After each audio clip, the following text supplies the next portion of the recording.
Welcome to my second video, which covers the Siege of Winterfell. What to do and what not to do.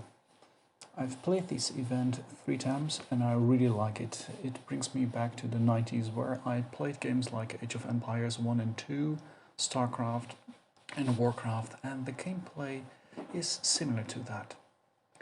Now, if you compare Siege of Winterfell versus Alliance Conquest, there are several aspects that really matter.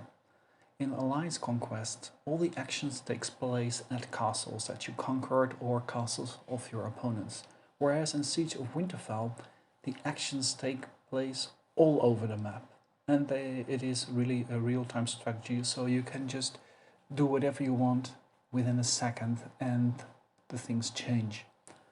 Also, with the Siege of Winterfell, you cannot really use buffs, so there is no point of having more troops using the buff, whereas in Alliance Conquest you can use the buffs. What you can use still in Siege of Winterfell is having more troops simply due to refinement. And also a major difference is that in Alliance Conquest you have rallies, whereas in Siege of Winterfell you do not have rallies. And also in Siege of Winterfell everyone has 3 armies, whereas in Alliance Conquest you have as many armies as you have deployments.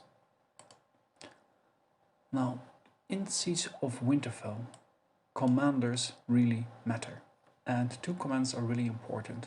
Sansa, because it gives you heals, and also Annie is very important because also she gives you heals. If you look at the map of Siege of Winterfell, you see that you have 8 outposts, 1 armory, 1 hot spring, and Winterfell itself. The armory is very useful to have because it will boost your attack, and the hot springs, it's semi-useful because it will deduct your healing costs a bit, but if you play it well, you do not really have to heal. Now, when you are teleporting into the map, you no longer can choose your location. You are automatically placed on the map, and that's it. So when you are in there, and in instance here I start 20 minutes before the battle, the first thing what you want to do is you want to set up your armies, and you can do that by simply click on the army button first. You select commanders. You can already buy, if you want to, free commanders for blue diamonds, also for, as you can see, black diamonds, but you don't want to. So I always choose mixed formations. Why mixed formations? Because mixed formations allow me to counter everything. So here I choose Sansa for the healing, I have Gorel as a spearman, and I use Chris for infantry. And then I simply set up 1/3 of the spearmen, 1/3 of the cavalry, and 1/3 for infantry. And when I'm ready, I simply just march them out, and then they are done.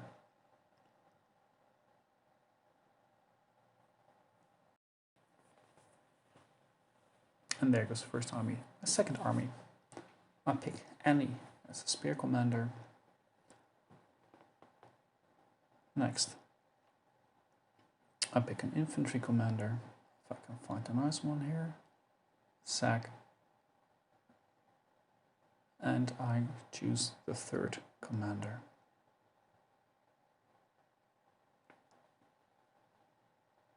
Which in this case will be Arslan.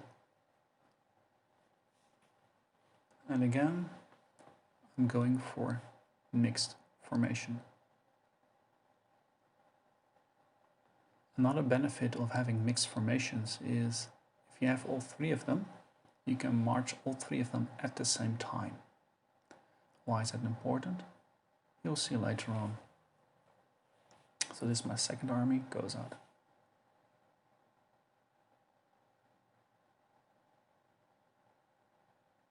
Now I'm going for my 3rd army. As a commander,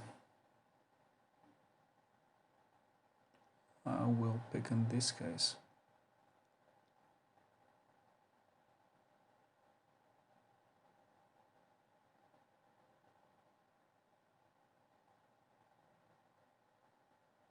I'll pick Russell, Haley for infantry, and I need a spear commander. And there we have Varys.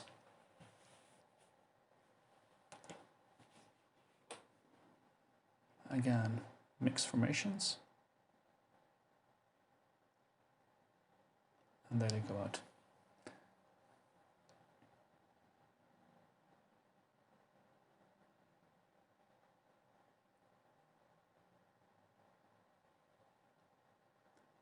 Now the good thing about my current location is I'm going for the left wing, and I'm as much left wing as I can get right now on the map, so I don't have to do much.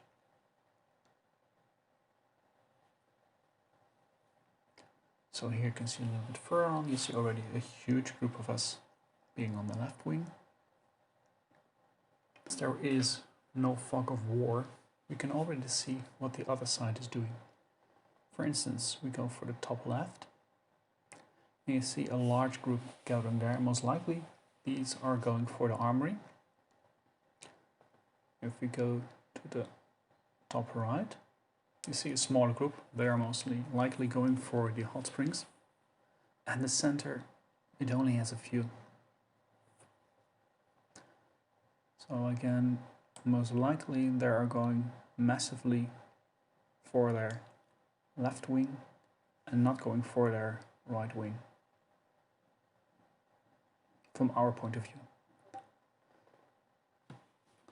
The good thing is, even though some structures are not open, you still already can send your troops there. So when it starts like here, I automatically send all my troops to the armory. They will pass by our outpost, they will claim it, and I have plenty of time to reach the armory and start already war there.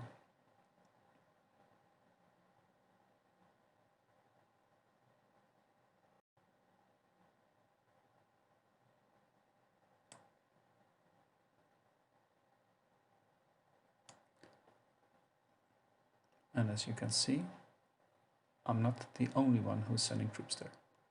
We're on Discord voice, which is very important. And lo and behold, the other team is sending also troops to the armory, as expected.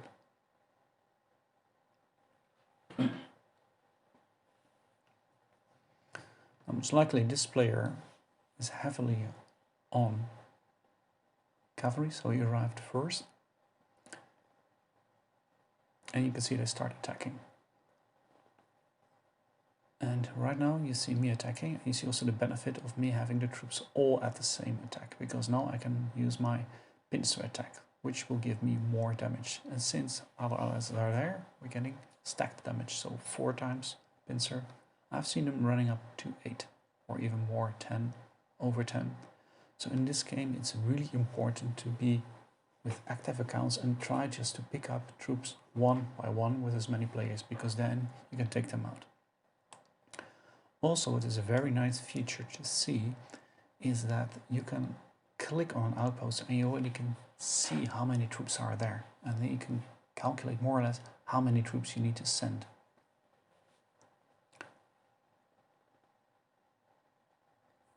And here again we went